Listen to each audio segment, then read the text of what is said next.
Halo semuanya, di part 1 kemarin kita udah bahas ada 4 saham non-bank yang bagus buat investasi jangka panjang.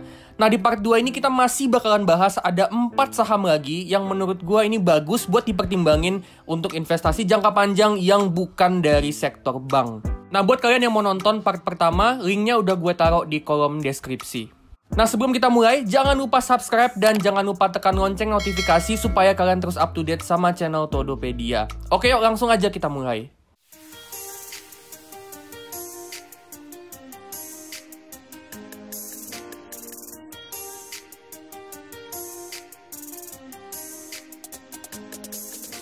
Oke, kita langsung aja ke saham yang pertama di part 2 ini, saham Ultra Jaya atau ULTJ.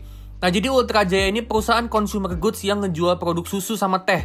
Contohnya kayak Ultra Milk, teh kotak, sari kacang ijo, sama cap sapi susu kental manis.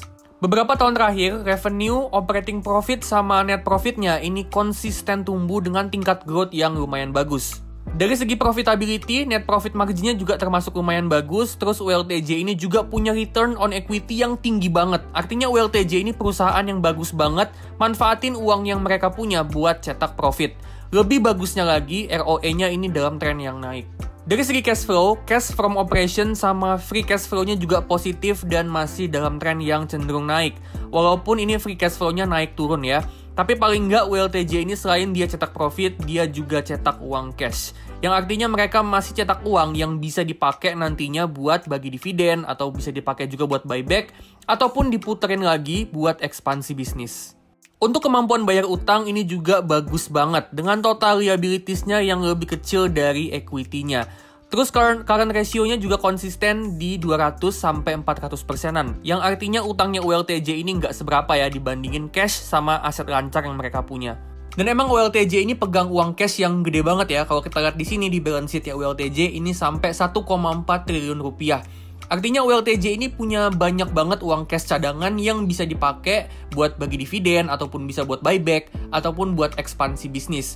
Apalagi kalau ditambah sama free cash flow yang dia cetak. Bicara soal ekspansi bisnis, menurut manajemennya ULTJ pas public expose yang terakhir, kedepannya ULTJ ini masih mau terus ngembangin bisnis mereka. Di antaranya dengan upgrade kapasitas pabrik mereka dengan upgrade alat-alat produksi, supaya proses produksi itu bisa lebih cepat dan efisien. Terus ULTJ ini juga mau ekspansi peternakan sapi mereka supaya suplai susunya makin banyak, dan mereka juga masih mau ngembangin produk yang baru. Jadi bisa dibilang ULTJ ini masih mau terus aktif ngembangin bisnisnya, yang artinya ULTJ ini masih punya potensi growth buat kedepannya. Nah kalau menurut gua, saham ULTJ ini di bawah harga 1.500 ini masih cukup bagus buat buy untuk investasi jangka panjang. Nah kita masuk ke saham yang kedua, saham Mitra Adi Perkasa atau MAPI. Nah MAPI ini perusahaan retail yang ngelola banyak banget brand-brand gaya hidup yang udah terkenal kayak Starbucks, Subway, Burger King, Sogo, terus juga produk-produk fashion kayak Zara, Pull & Bear, sama Massimo Dutti.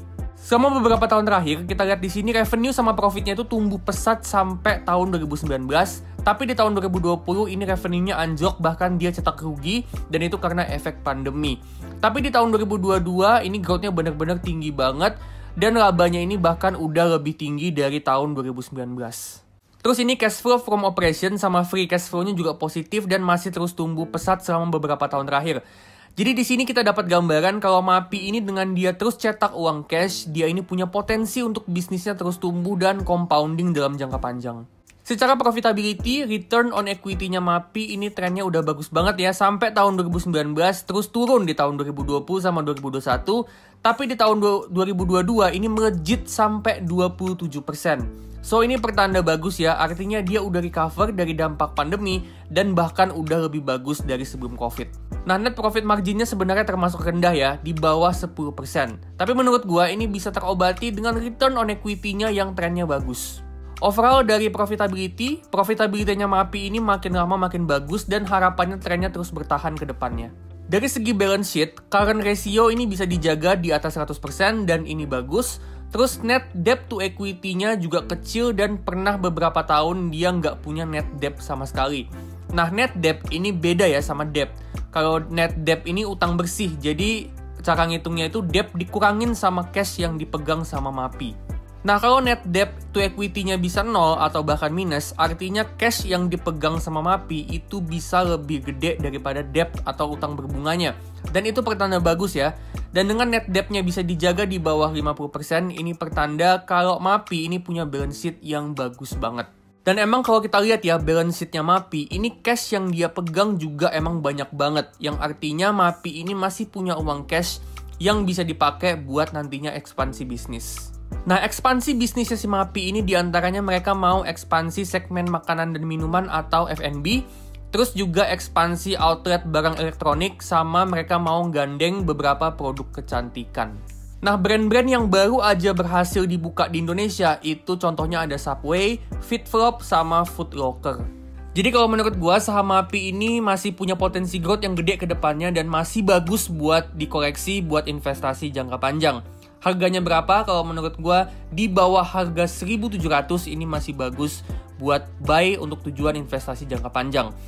Jadi di harga sekarang ini masih bagus ya buat kalian pertimbangin untuk beli untuk tujuan invest jangka panjang. Saham yang ketiga ada Pakuwon Jati atau Paewon. Paewon ini perusahaan di sektor properti yang bisnisnya itu paling banyak di retail leasing. Jadi retail leasing ini dia bertindak sebagai pengelola mall dan dia nyediain tempat di mall itu untuk disewain ke para pelaku bisnis.